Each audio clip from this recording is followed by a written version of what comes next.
bleeding heart, lady slipper, and the old and really ancient, probably extinct by now for the most part, terminology that the ancient pagans used to call it is the hood of fate. Okay, and to be honest, it kind of does look like a hood. Okay, it looks a lot more like a hood than a slipper, I'd say. So to be fair, I think our ancestors hit the nail on the head there. It's a misconception that you, for any reason, should, ingest or inhale or even use it as a salve on your skin. Why? The answer might surprise you. See, if you're truly pagan and you truly know how to sense the energies, you would know that this has a very peaceful energy, except one thing. It wants to be left alone, it wants to be left intact, and it's immense bad luck to pick anything off of this flower.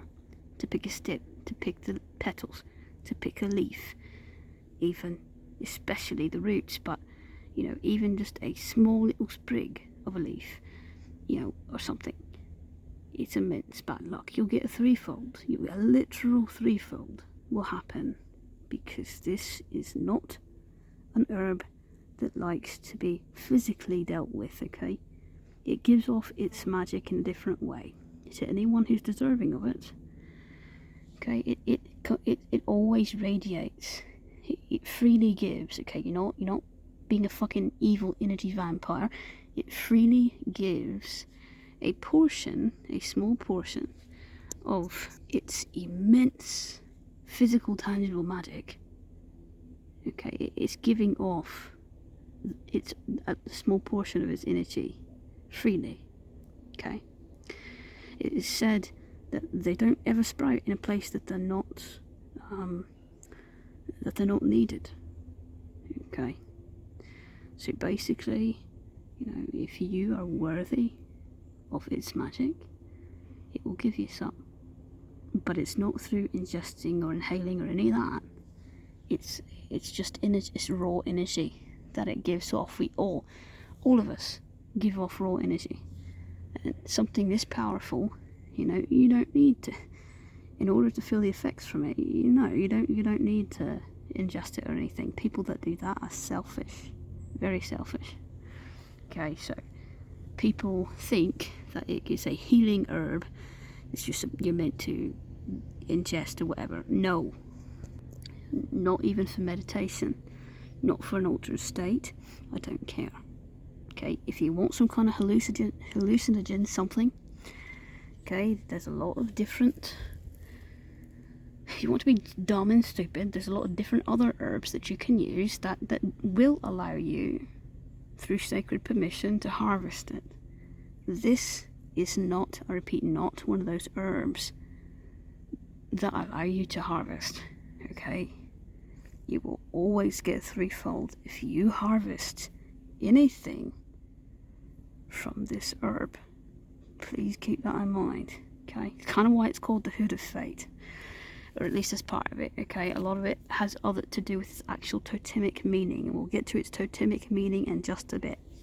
It has the ability to give you inner peace, true inner peace, just by existing and giving off its energy willingly. Okay, but if you try to pick something, okay, I don't know whether it was a deer or something, but some kind of animal, you can see some kind of animal, it looks like, tried to eat some of the flowers. It could have been one of my own chickens. I don't know, but I'm telling you right now, they're going to get an immense bellyache, a huge headache, might hallucinate, might not, and they're going to get neurological symptoms. Okay, they're going to feel like their heart is racing. They're going to basically, it could potentially have some kind of heart failure. Okay, blood pressure issues. I mean, it is not a friendly herb when you eat it. So what happened was, okay, some animal came and thought that it'd be a good idea, and then all of a sudden they were like, ooh, I don't feel so good, and they left all the rest of them be. They left all the rest of them be. Okay, so I hope whatever that little creature was, it learned its lesson. But yeah, as a pagan, you should be able to sense that. You should be able to sense that, okay, in general it's very peaceful, but it can become a warrior. You should be able to, anyone should be able to sense that, had they half a brain, and had they been taught properly. So, Hood of Fate. What exactly is its totemic meaning? It's been a long time since I've seen one of these. In fact, I knew that the petals were here. I knew the leaf, but I actually hadn't seen the flowers. And so they're blossoming, I guess just at a time I happened to notice this year. And you know how, like, typically there's only one, well, it's like a freaking field of them. I mean, these right here don't have, most of them don't have a flower. That one does. But they're all lady slippers, and then you go over here, looking over here, and you find another patch of them.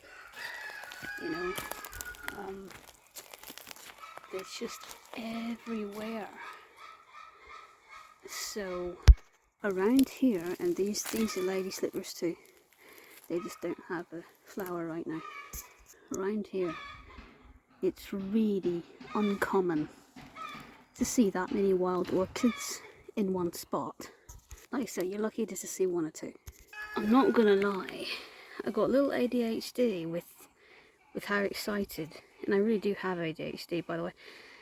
I got a little ADHD how excited I was to find not only one, but there's so many, and I hadn't seen them in such a long time. There's an ancient totemic, meaning to these flowers.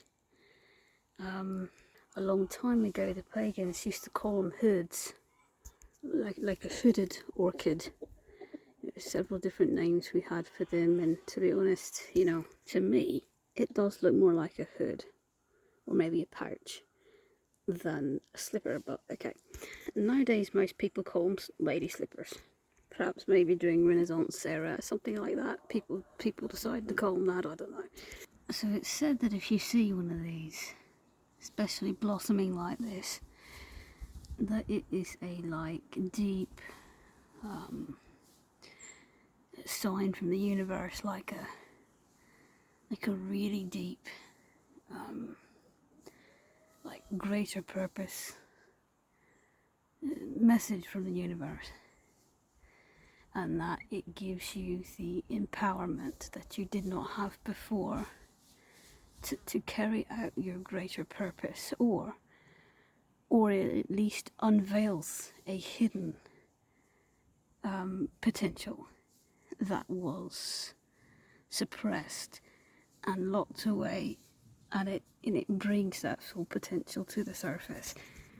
Many times you may already know what that greater purpose is by the time you finally run into a sign like this. But the profound thing that I'm going through right now, actually, that's a rooster in the background, I'm sorry, he won't shut the fuck up, but I know for a long time what I was meant to do. It is so difficult to actually, you ever think in your life, okay, I know what I'm supposed to do, but how? It seems so fucking impossible, and this is it gives you the courage and the strength and like I said, it unearths the deepest potential within you. You may be wounded, or you may be on the wrong path, or you may be chakras are imbalanced to something, but yet what you're meant to do and what you're meant to be instead, and you just don't know how to get there. These hooded orchids are a symbol of raw, elemental and ancient magic, the magic of the ancestors, okay, physical magic, tangible magic like shape-shifting and telekinesis and that kind of magic. It's strong, it's powerful, and it's most often than not forgotten. It's finding the hidden magic within the forest and learning things that you've long forgotten. And I talk about forgotten magic a lot for a reason. and why it's forgotten and how it became hidden and all of that.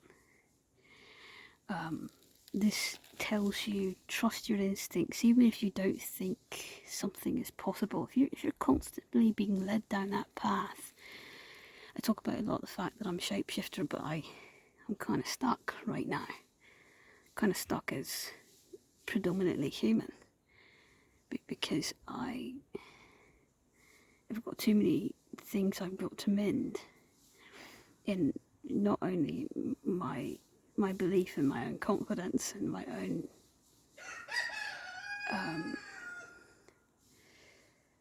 abilities, but in some of my chakras as well, that are not doing any favours for my lack of confidence. So it brings you back to the truth. It brings you back to all those missing links, and it shows you, it reveals to you, you know, okay, you are one of these ancient type,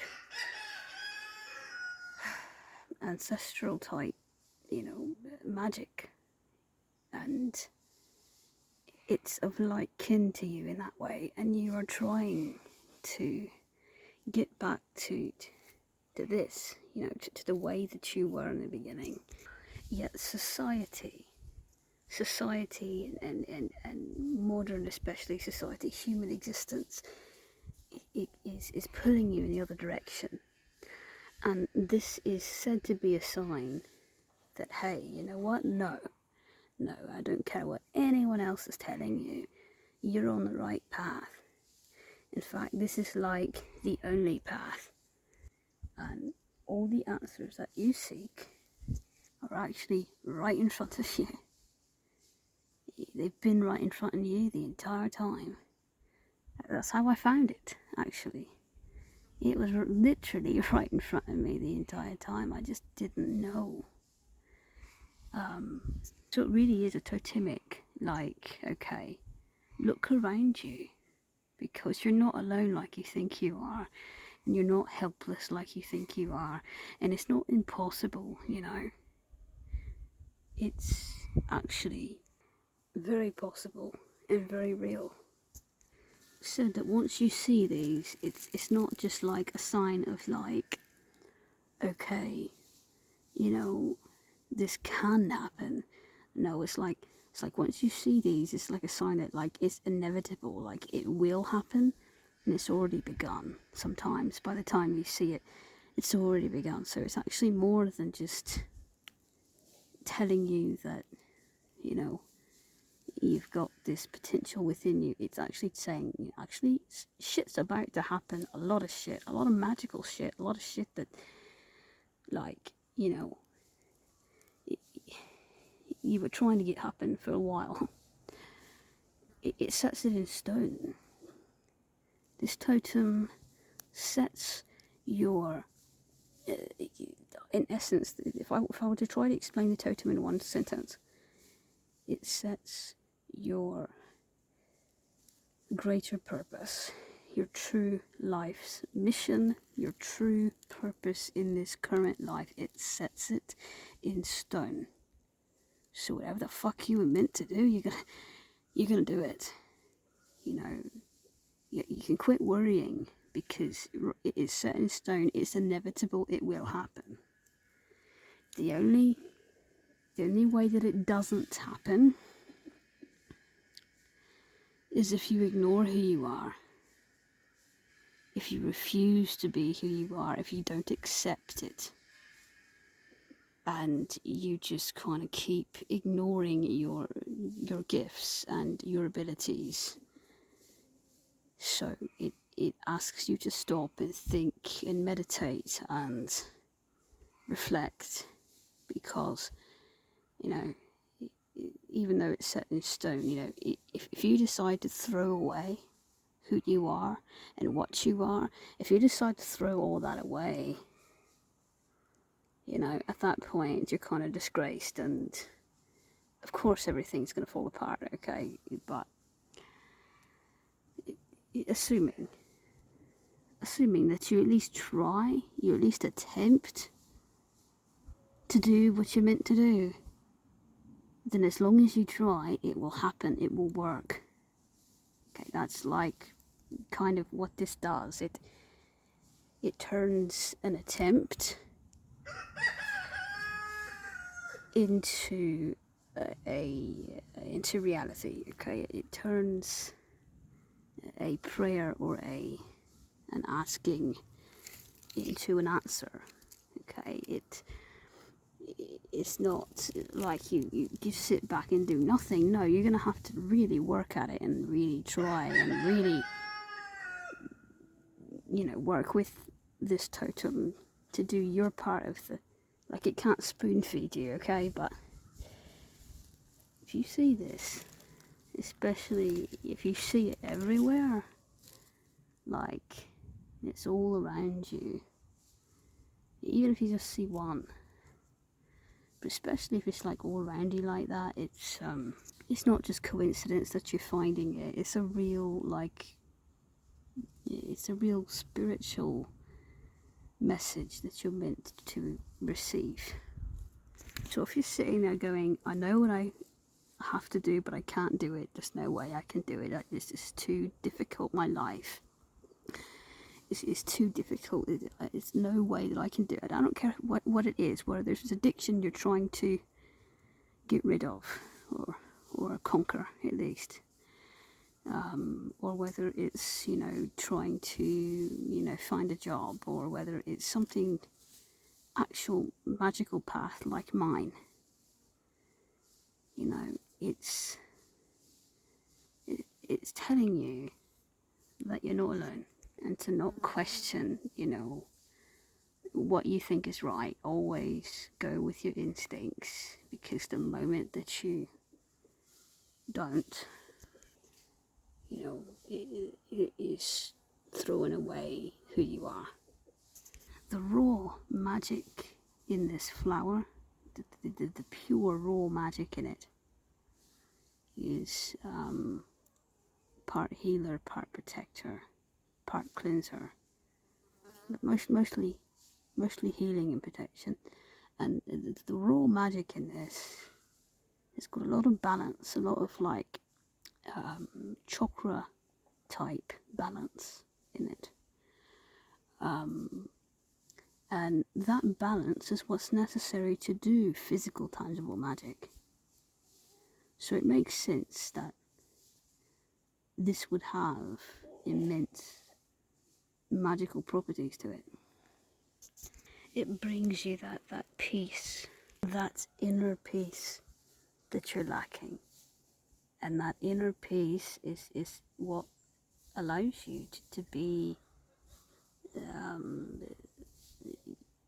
at your greatest potential. So essentially it's got a lot of peace, deep inner peace magic as well. Really, that's the overall energy, that's the vibe. It's an exceptionally peaceful and kind and gentle totem. It's got really peaceful energy. At the same time though, it never wants to be harvested, it always wants to be left alone. It asks for a mutual respect. So it's said to be really bad luck if you ever pick one of these. If you ever actually pick one of these, you know, it's said to be, or purposefully destroy one of these.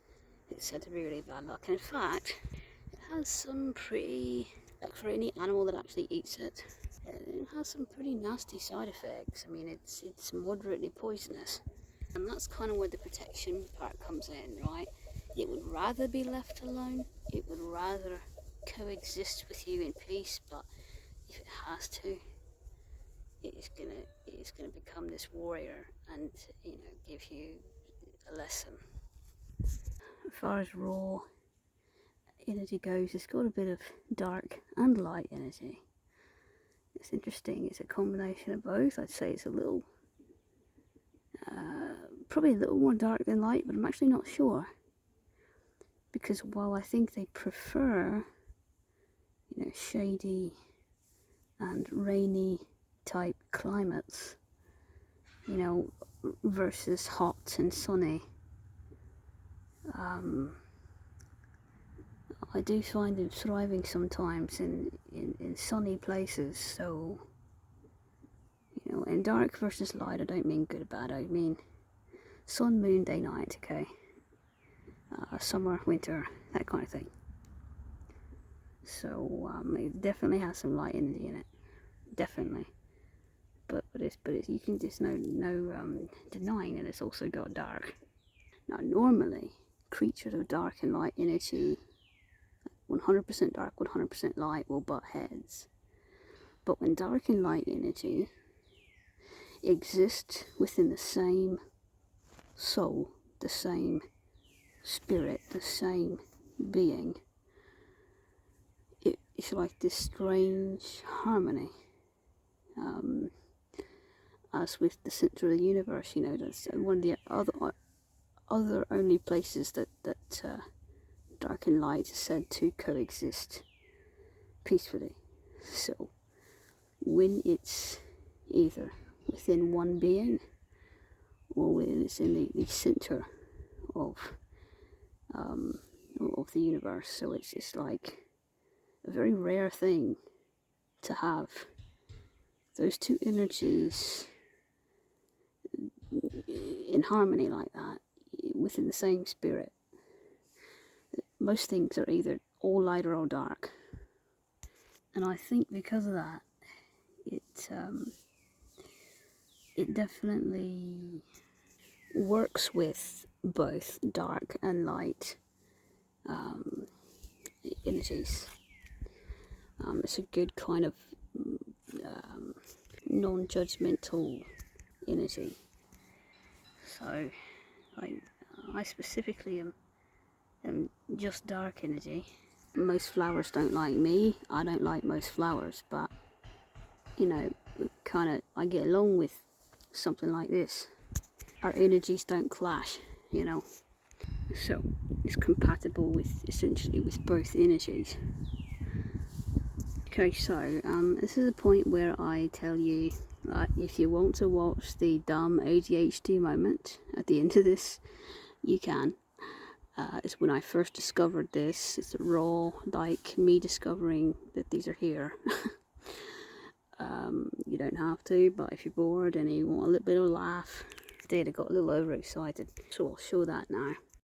I always knew those leaves were there, right? You know, and I just thought they were just something ordinary.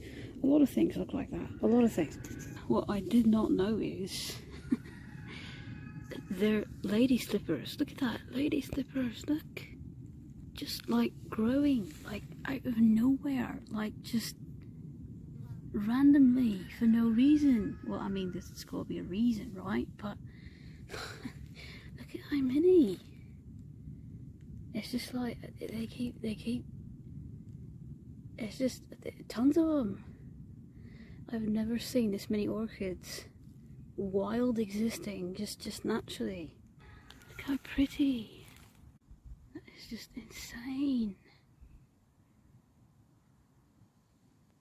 Lady slippers. You know how long it's been since I've seen one of these? Like a really fucking long time. Wow. And they were right here, like right under my feet the entire time. Just like, I cannot believe. We have several different orchids around here that are wild, but I've never seen, usually only seen like one, you know, just one. And there's tons of them. That's too neat. Wonder why they call them. Look more like a pouch than a slipper to me, but